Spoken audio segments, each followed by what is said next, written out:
पंढरपूर पासून अगदी जवळ पंढरपूर ते जुना कासेगाव रस्त्यावर लोटस स्कूल नजीक सागर डेव्हलपर्सच्या माध्यमातून आम्ही घेऊन आलो आहोत ओपन प्लॉटचा भव्य प्रकल्प शिवनगरी या ठिकाणी उपलब्ध आहेत अगदी 1 गुंठ्यापासूनचे प्लॉट। यामध्ये अंतर्गत 30 फुटी रस्ते, रस्त्याच्या दोन्ही बाजूला झाडे, पुरेशा प्रकाश व्यवस्थेसाठी स्ट्रीट लाईटची सोय, स्वतंत्र पाण्याचे नळ कनेक्शन, संपूर्ण प्लॉटिंग क्षेत्राला compound, children park, open space, walking track, open gym तसेच वृद्धांना बसण्यासाठी बाकडे। तर मग सर्व सोयींनी युक्त जुना कासेगाव रस्त्यावरील शिवनगरी येथे प्लॉट बुकिंग साठी आजच संपर्क करा। साईटचा पत्ता लोटस स्कूल पाठीमागे जुना Kasegaon road Pandharpur. Mobile number 7218 74 31 7218 17 12 21।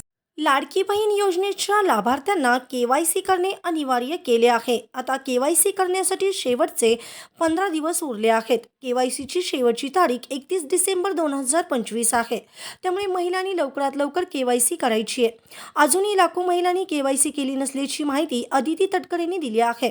जर लाडक्या बहिणींनी केवायसी केली नाही तर त्यांचा लाभ बंद केला जाऊ शकतो। दरम्यान केवायसीची जबाबदारी ही अंगणवाडी सेविकांवर सोपवण्यात आली आहे। लाडकी बहीण योजनेत पात्र लाभार्थ्यांना लाभ मिळावा, योजनेत पारदर्शकता आणण्यासाठी केवायसी करणे बंधनकारक केले आहे।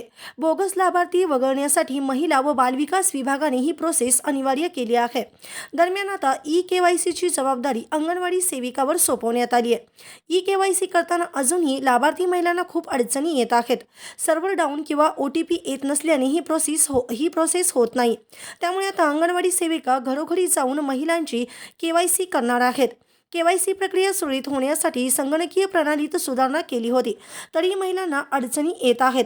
यासाठीच महिला व बालविकास विभागाने मोठा निर्णय घेतला आहे। ई केवायसी करण्यासाठी 31 डिसेंबरची मुदत देण्यात आली आहे। त्याचबरोबर ई केवायसी प्रक्रियेत जर कोणतीही चूक झाली असेल तर त्यासाठी एक संधी मिळणार आहे। तुम्ही अधिकृत वेबसाईटवर जाऊन ही चूक सुधारू शकता। याबाबत महिला व बालविकास मंत्री अदिती तटकरेंनी माहिती दिली आहे। ताज्या घडामोडी पाहण्यासाठी आमच्या YouTube चॅनलवरील PVR म्हणजेच पंढरी वार्ता या न्यूजला सबस्क्राइब करा आणि शेजारील बेल आयकॉनवर क्लिक करा।